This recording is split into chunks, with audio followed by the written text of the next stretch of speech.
Hey everybody, how are we all? And welcome to HUBCP's Lounge. Now, I have an absolute rock star with me today. She's looking right at me. You're looking epic. How you doing, Alice? It's Alice Stephenson from Stephenson Law. How are you? Hi, hello. I'm good, thanks. Cheers. So, we were talking about this, Alice, in terms of when we actually last spoke. And I think it's before you were going to Amsterdam. But you think you were actually in Amsterdam at the time, so I'm going to go with you. But you've recently moved to Amsterdam. How's it all gone? How's it all been, the whole experience? Yeah, so I mean, you can probably remember better than me because my memory is really, really shocking. But I moved in July, and so Yeah, I've been here for coming up to 4 months now, and it's gone pretty fast, to be honest. yeah. But it's been great. I mean, we've had like loads of really boring admin crap to do, which, moving to a new country, making sure that we're registered, tax, blah, blah, blah, all that stuff. But we're kind of getting to the end of all of that really boring crap now, which is nice. And yeah, just enjoying it here and not being in lockdown, which is quite nice.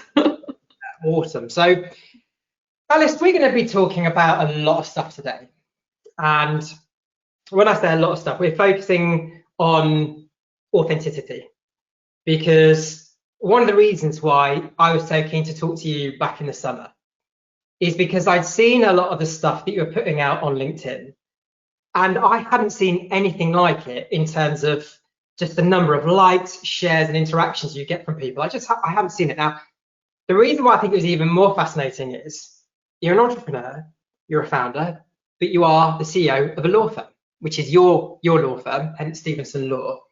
So before we get to everything about what I was talking about with LinkedIn and being yourself and how that served you so well, you didn't go the normal traditional route to being a lawyer. So just tell us about your story of your journey to becoming a lawyer. Yeah, so I did take a bit of a convoluted way into law, I guess. So I didn't do amazingly well in my A levels. I was 7 months pregnant when I took my A levels, and had some sort of personal issues going on, so I didn't do very well in my A levels. And shortly after that, obviously had my daughter. So my career wasn't really at the forefront of my mind, although I knew that I wanted to go to university, and I needed to keep going on this track to get a good job and all of that kind of stuff. But when I was looking at what university course to do, I was really just focusing on what I was able to do with the A levels that I got and what I could do that was going to fit in around being a mum. Those were the kind of priorities for me. So I ended up doing a degree in sociology and human resource management at Bath University. And that was fine. And I did that. It was a 4-year degree. It had a 1-year placement. And then after that, just started working in an HR department in a hospital, which was interesting. But I kind of felt like I hadn't really made a conscious decision to end up there. I just sort of fell into it really because of the circumstances that I was in. So having been there for a couple of years, I started to feel a bit restless, think this isn't really what I want to be doing for the rest of my career.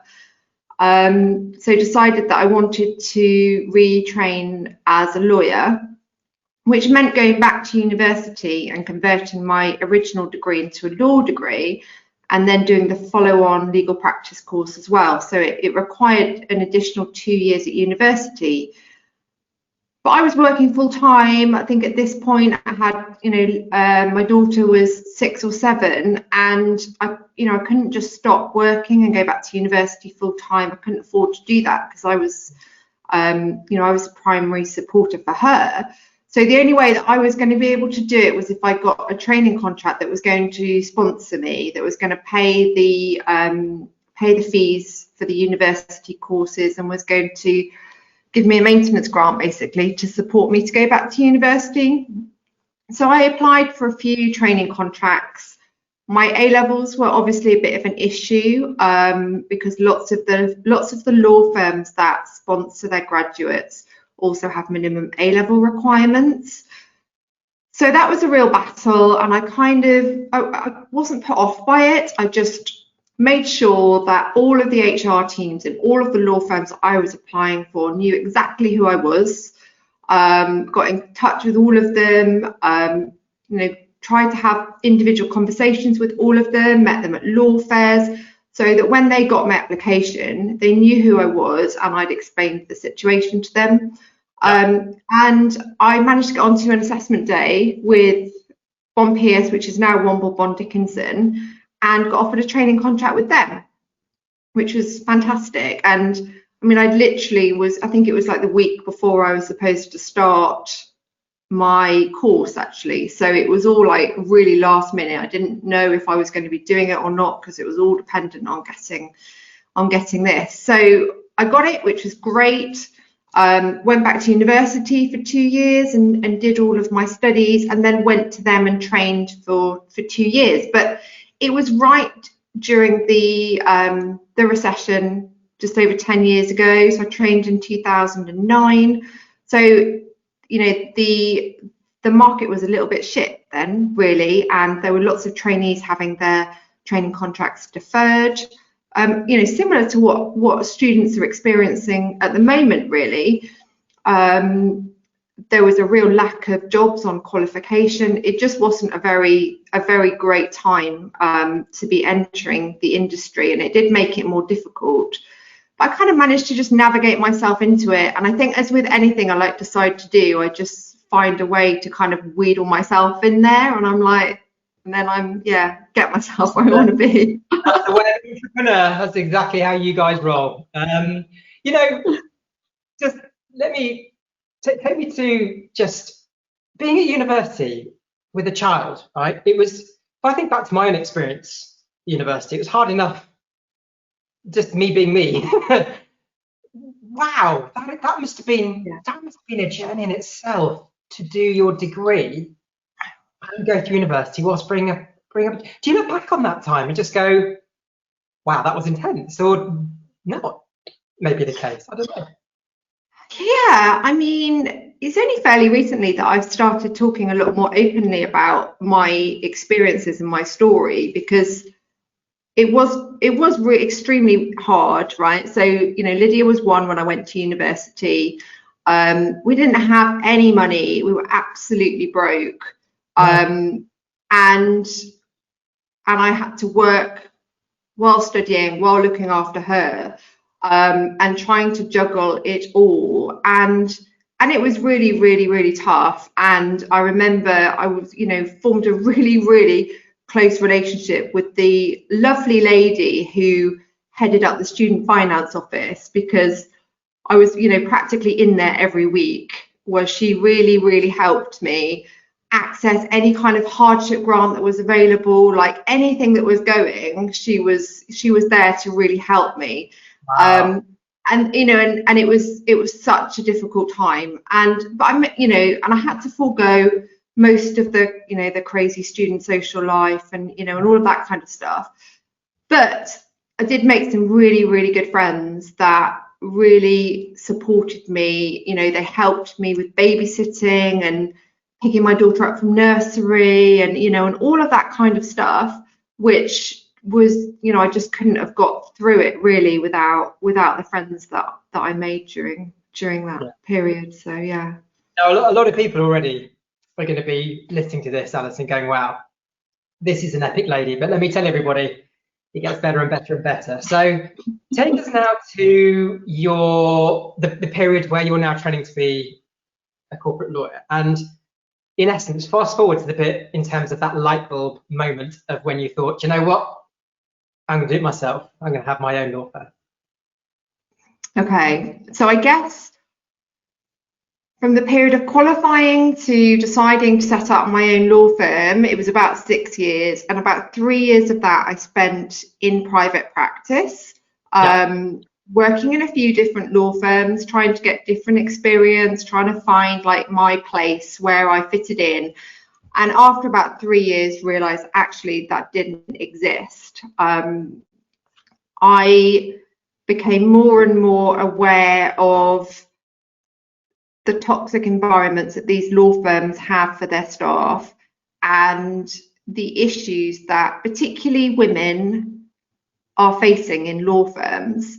So all of the other women that I trained with in my training contract, by this period, they'd all left the industry. They didn't want to do it. They had young children. Yeah, all of them. Yeah. So I kind of reached that stage where I was like, this is shit, actually. You know what? I'm working my arse off. I know that I'm really good at what I'm doing, and nobody's even noticing me. Nobody gives a shit. So I just left. I just handed my notice in, and I was like, do you know what? I'm done with this. When I went home to my husband and was like, yeah, so I've just quit, and he was like, okay, so what's your plan B? And I was like, I don't have one. So he was very supportive. He was like, okay, if it doesn't make you happy, we'll find something that makes you happy. And then I was like, had a couple of months off over the summer trying to figure out what I was actually going to do with my life, and couldn't actually really think of anything because I realized that there wasn't a lot of things that I was very good at. Had a phone call from one of the law firms that I had worked at before, and they offered me some consultancy work. So I was like, yeah, okay, well, that will pay the bills for a while. So, I went back and I did that, and with the full intention of, this is just until I think actually have my light bulb moment and think of something better to do. And it took about 3 years for that light bulb moment to happen, basically. So I worked as a consultant for 3 years. Mostly working in-house, actually, which I really enjoyed. It was a really good and different experience to working on the private practice side of things. Yep. And then I got pregnant with my third child in 2016 and went on maternity leave, not for very long, and just thought during that time, right, I need to make a change. I don't want to go back to just being a consultant. And just decided that I was going to set up my own law firm, and that was that, really. And let's just bring out a point there. I mean, that in itself is incredibly brave. So 3 kids now. Yeah.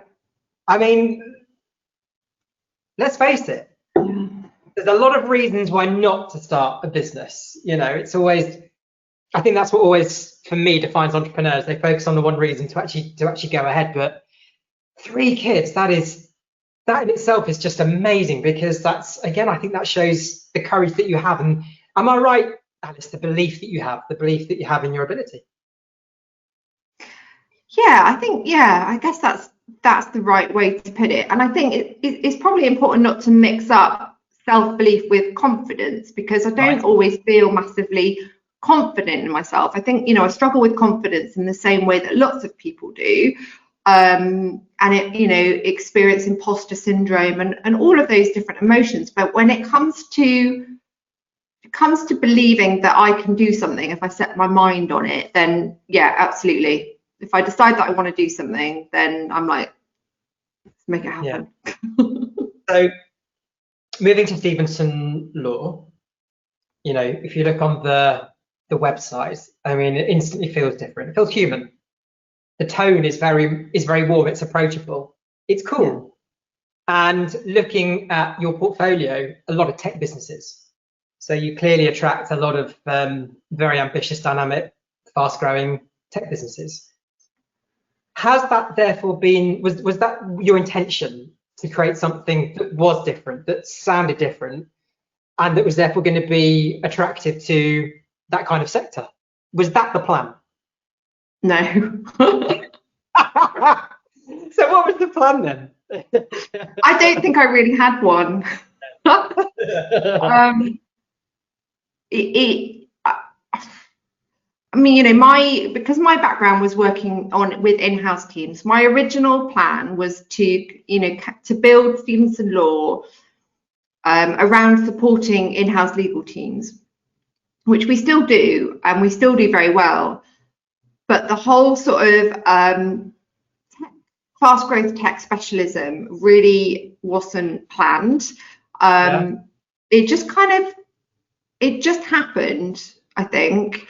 And it just, when it happened, it was like, well, this actually works really well, right? This is a really good fit. we have so much in common with these businesses, and they're finding it so difficult to find law firms that get it, that understand what they're going through, that actually it was just like, you know, win-win for us really, in terms of finding that culture match. Yeah, so let's explore that, because what was so interesting, Alice, when I first saw one of your first LinkedIn posts, my first reaction was, wow, that's a lot of likes, that's a lot of interaction. We'll get to that in a moment. But I don't think, and it may be just me, but I hadn't seen a picture before of a lawyer, you know, with a fantastic tattoo all the way down the arm. And I just thought, this is different. I like it. It's refreshing. It's very, dare I say, it's quite edgy, you know, it's just, the word is different. Yeah. So is that something, talking about culture, is that something that you've really imprinted into the DNA of your own law firm? If I was to go there now, and I haven't been because of all the things with COVID, not being able to come see you there, but would you be able to see that tangibility in terms of people being themselves, being real, and being comfortable being who they are? Yeah, definitely. It's a massive part of it, because it's something that I struggled with so much when I was working for other law firms. You know, my sleeve took years to finish, basically, and it started with a rose on my shoulder. And you know, I was working in law firms wearing like a kind of short sleeve top, and every so often, like the little edge of it would like poke out, and I'd be like pulling it down, trying to hide it, and feeling massively self-conscious about it. And you know, and you'd get stupid comments made about it, and you know, it just wasn't really, it was, you know, there was definitely some eyebrows raised, even like just seeing like a little line of a flower. I mean, it's total nonsense in my opinion. So yeah, and when my first trainee came to work for me, so she came for her interview with me, and she took out her nose piercing for the interview, and I didn't find this out until she'd been working for me for a little while, because she'd taken it out and it had healed over. Yeah. And she hadn't got it redone because she didn't know that she was, you know, going to be allowed to wear a nose piercing. And she told me this eventually when she felt comfortable enough to tell me. And I was like, go and get your nose pierced, like right now, go and do it. Because I feel awful that you've had to go through all of that, because that's crazy. But she came from a law firm where she had like a tiny little tattoo on her foot. And if she was wearing like open shoes, like pumps, they told her to put a plaster on it. And it was like this tiny little Chinese symbol on her foot.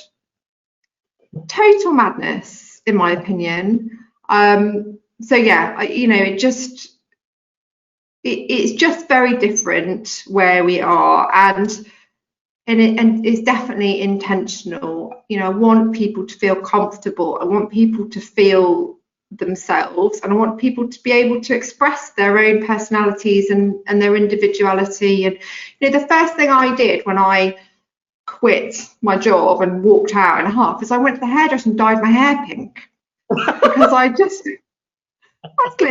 literally, that was the first thing I did, because I just felt so oppressed by the environment that I was in, and I didn't really want pink hair, but it was because I wasn't allowed to have pink hair that I had to have pink hair, just so that I could have it if I wanted it. And it didn't last for very long because it looked hideous on me. But the point is that it wasn't something that I could have done before, but it didn't make me any, less of a lawyer having pink hair. So that's my thoughts on the matter. Let me just briefly ask you, we won't go into massive detail on this because I don't want it to divert from what is a very inspirational story, which is all about you and your firm and everything you're doing. But when you look on some, I use the word some just so I don't put any backs up, I want to say many, but when you look on some websites of lawyers, it's strange how it's still the same look and feel, cliches, a lot of corporate guff, many cases still lots of Shutterstock images and that sort of stuff. When there are so many industries that are moving so quickly and modernizing so well, they're changing their image and what have you. Why do you think the legal industry still is quite stuck in its routine? So I did a LinkedIn post on this actually last week or the week before, I can't remember. Anyway, it got over 2,000. It got over 2,000 reactions. So my point was, law firms really need to be just braver with their marketing. You know, all these stock images that you see, and you know, all these photographs of serious people sitting in meetings, and you know, and people just talking about the law. It's not what everybody wants to see all the time. It's just not that interesting. And you know, we have to talk about the law every so often, just to remind people that we are actually lawyers. But there's so much room for more creativity in the industry, and to just show people, you know, one of the hashtags that I've used on social media sometimes is, you know, lawyers are real people, because actually some people don't believe me when I say this. Lawyers are actually real people. People don't understand this. They don't get it.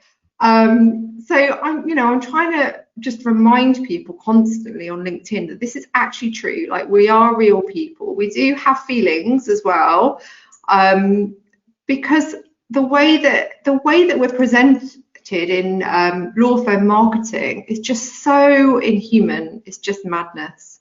Yeah, and I was choking on my tea then, not because when you're saying lawyers are human, it's when you said some people don't believe me. That made me chuckle. So tell us about your experience then of now running your own firm. You know, when we spoke in the summer, despite COVID, you still had numerous, you know, job offers, is that the word? But advertisements for, you know, various positions. You're growing fast. So yeah. How's the experience been, and what do you think has been the key catalyst for that fast growth? I mean, it's definitely been a roller coaster, the same as, you know, any entrepreneur building a business. It's not just like this lovely straight line of growth and happiness. It's, you know, it's all like this. But it's been really exciting, and I think one of the things that I feel most grateful for is the fact that so many amazing people have wanted to be part of this journey with me, and that I've just got the most amazing team doing this with me, that it just wouldn't be possible on my own. And I don't quite know how I've managed to pull that off, but I'm very, very grateful that I have. But you know, it's a lot of fun. It's stressful. It's hard work. It's exhausting. And you know, I struggle to keep up with myself half the time. But it's very rewarding. And actually, when we've kind of reached a bit of a point now where people know who we are, and people come to us and say, you know, I want to work for you. I think, you know, what you're doing is really exciting. Can I work for you? Whereas in the early stages, it was like trying to drag people over hot coals to come and work for us, because we were like, come and work for this, you know, tiny legal startup that, you know, it's only two of us, and you know, we're going to be great, but please believe me. And they're like, oh no, thank you. That sounds like a terrible critic. I've got a mortgage to pay. So you know, we kind of turned a bit of a corner, I think, where people are taking us seriously now. People, you know, see us as a credible law firm, and we've got lots of credible lawyers who've come from, you know, amazing law firms working for us, and it's great. And the clients that we're working with are all doing such amazing, exciting things as well. It just makes it all really rewarding. So you built a great name, a great reputation, and I think by virtue of the fact that you stand out, and hence that's why you built up some great clients in the technology sector, and I'm sure other sectors, but we all know the minute we all see tech, it's a super sexy sector, isn't it? We're like always drawn to that. But Bristol is where you're based, become a great firm in that area. And now you've gone over, I was going to say the pond, but people think the Atlantic, don't they? But you've gone over the water to Amsterdam. A buzzing We've tech got a team in London as well. Oh, really? I didn't realize that. Sorry. So in London as well. Yeah. But you've recently relocated as well. Not just, well, I was going to say not just your business. You're not relocated your business. Just opened up another office in Amsterdam, but also your whole life. You moved your family there. How's that been? Yeah, I mean, it's not something that pre-COVID we ever would have contemplated, to be honest. My husband and I have always loved Amsterdam, and we've always, tried to visit here as often as possible for weekends away.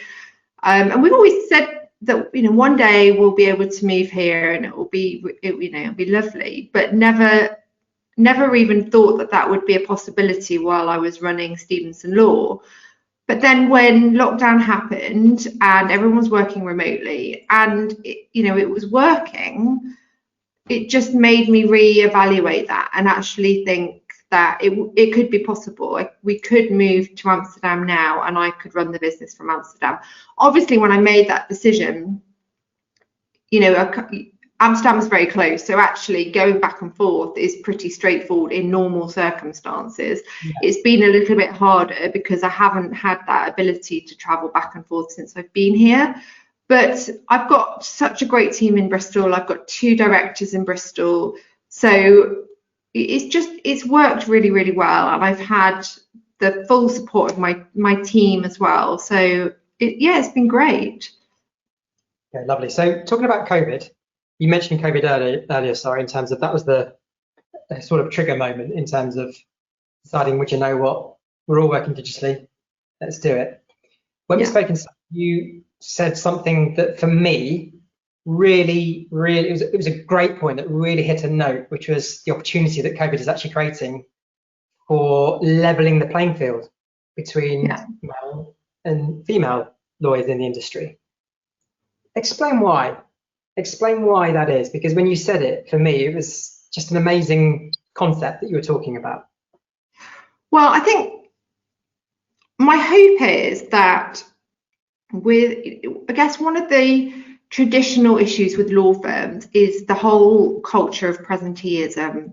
And I was very aware of it when I was working in law firms. You'd always feel a little bit apprehensive about being the first person to get up and leave that day, because all eyes would be like on you, like, where are you going?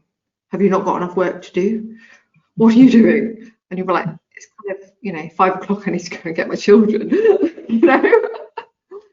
And it was almost like a staring competition, like who can sit in their seat for the longest and they'll get a prize. That it didn't matter if you were doing any work, like that was irrelevant. All that mattered is that you were sitting there. That was what mattered. So obviously with everybody working remotely, that's just changed now.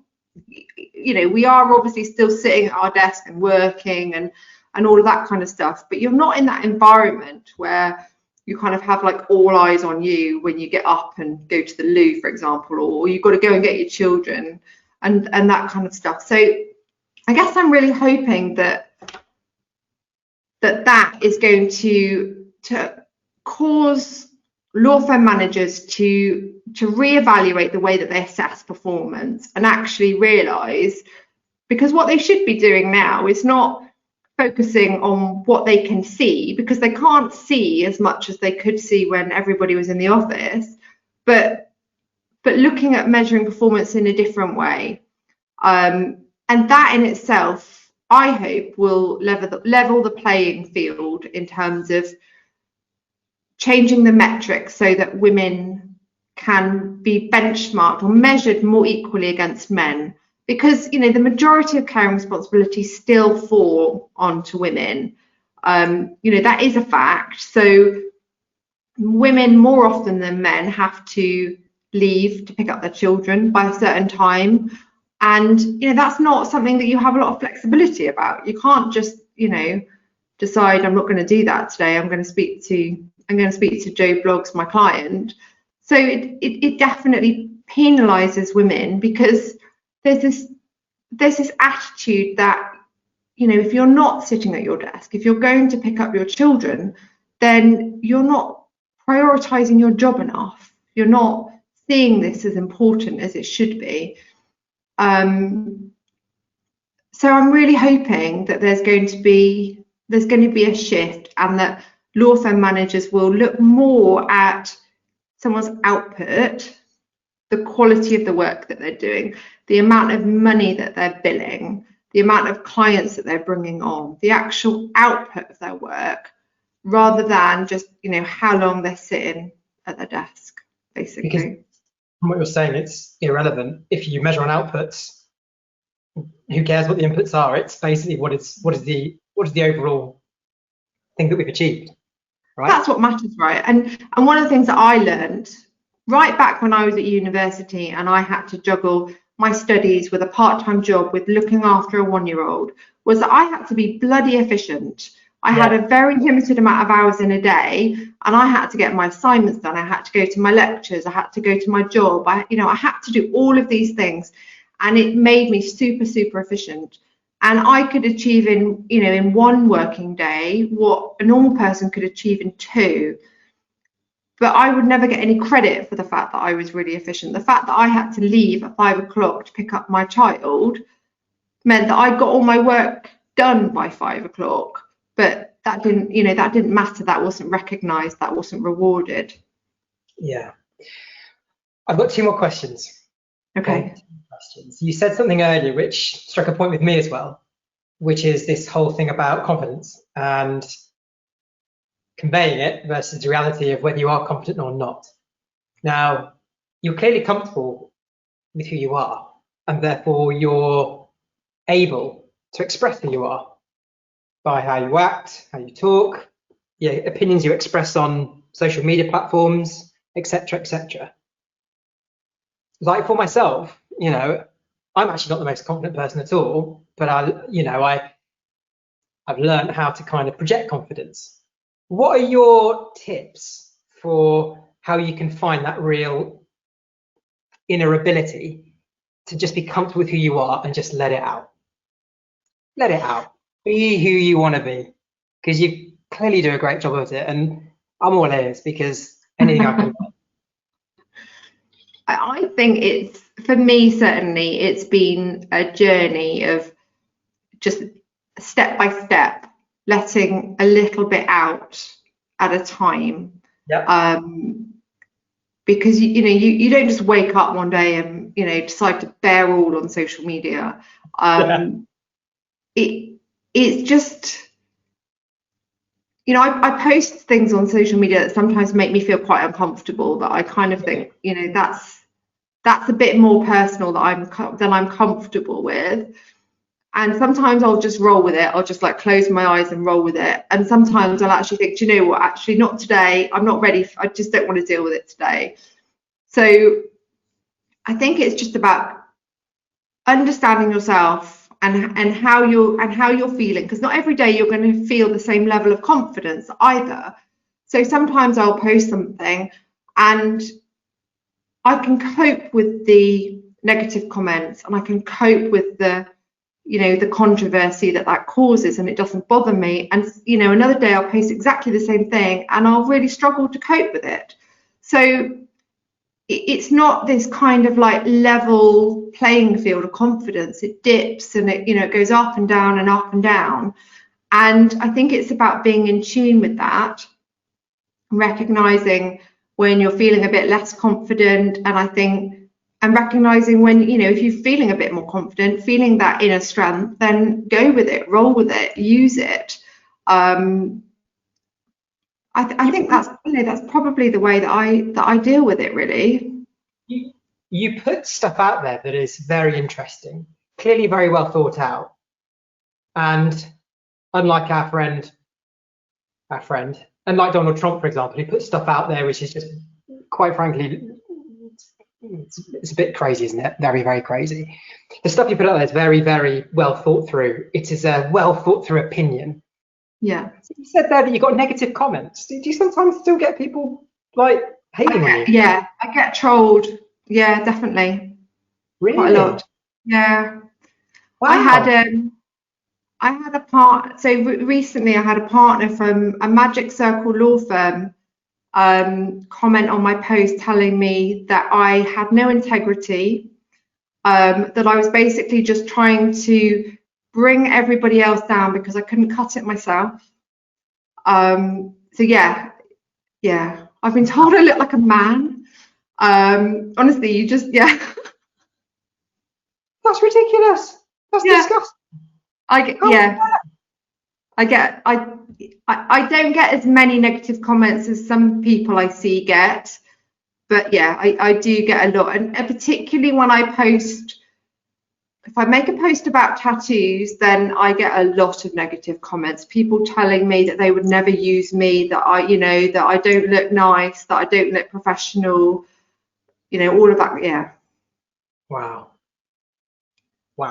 Alice, but it's upset me and shocked me that you get that kind of negativity. And I think what I don't want to do now is put people off, because I bet the massive positives that you have had in terms of just from getting your brand out there, having something to say, having something that's interesting to say.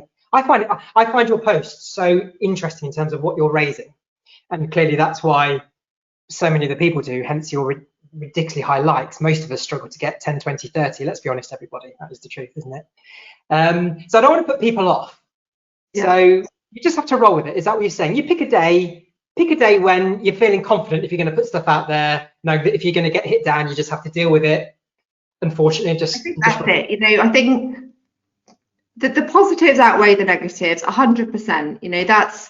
That's why I do it. And if I'm having and if I've got a horrible comment, then I guess it's part of what makes you stronger, right? It's not something that I've experienced before, and therefore it takes a bit of adjustment, a bit of getting used to. But actually, in reality, these are just sad people sitting in their boxer shorts in their bedroom with nothing better to do than troll people who they're just jealous of because they just can't do anything for themselves.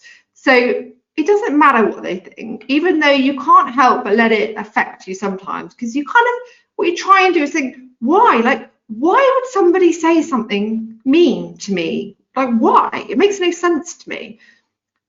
But I can't answer that, because it's not something that I would do. It's not something that most people I know would do. So I can't rationalize it. I can't understand it. So I've just got to ignore it and dismiss it, because it doesn't matter what they think at all. And actually, I get overwhelmed by the number of positive messages I get.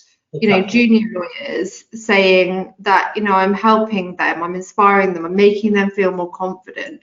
And that's what I want to do, because the only way that we're going to really make a change in this industry is if the junior lawyers are empowered to force change, because it's got to come from them. We've got this kind of older layer of traditional, archaic, antiquated opinion holders. And, we just need them to retire and go away, because they're not doing any favors to the industry. What we need is creative, innovative people with ideas and fresh opinions coming into our industry and saying, why are you doing that? That's bonkers, right? Don't do that. Do this instead. And that's what's really going to make a difference. So what scares me the most is, people joining the industry and just falling in line with these opinions and this traditional mindset, and just kind of getting silently beaten into conformity, and then nothing changes. So what keeps me going, and what makes me ignore all the horrible negative comments, is the messages that I get from people thinking, saying thank you, I'm starting my journey in the profession. I really was worried about whether I would fit in, because I've got tattoos or whatever it is, but you've given me the confidence to believe that I can find somewhere that I can fit in. So that's why I do it, and that makes it worthwhile for me. But it's not always easy, for sure. But I think it comes down to, what's your reason for doing it? You've got to have a purpose in everything you do. For me with Stephenson Law, it's about building a law firm that's different, showing the world that actually law firms don't have to have stock photos of people sitting in meetings in suits all the time. We can still do law and be real people. And then, on the personal side of things, I can talk, I can be a bit braver with the things that I say, and just, try and make a little bit of a difference that way, really. A lot of people think that we rehearse these questions. Well, I don't know if they do actually. I've never actually asked people. I'm making a generalization. We don't, this is just, what's the word? It's freestyling. We've basically just, meandered our way through this, haven't we, Alice? We have. So I'm going to talk slowly in terms of the final question I asked, because I've given you no practice for this. So I'm going to ask you, what would be your advice be? So what would your advice be? And let's make it, I don't often like to do this, but let's make it gender specific in terms of, other women out there making their way, making their careers in their firms. It doesn't have to be a law firm, but what is your advice from someone who clearly has just followed their conviction, had the courage, not had an easy time? What is your advice in terms of just making sure you get to that end goal, whatever that goal is? Sorry, it's a big question, isn't it? My advice, I think, one of the comments that really stuck with me when I was a junior lawyer was that, one of the senior male lawyers in the team said to me, "You can't expect to enjoy your job, Alice. That's just unrealistic." And I remember thinking at the time, that doesn't make sense to me. Like, why can I not enjoy my job?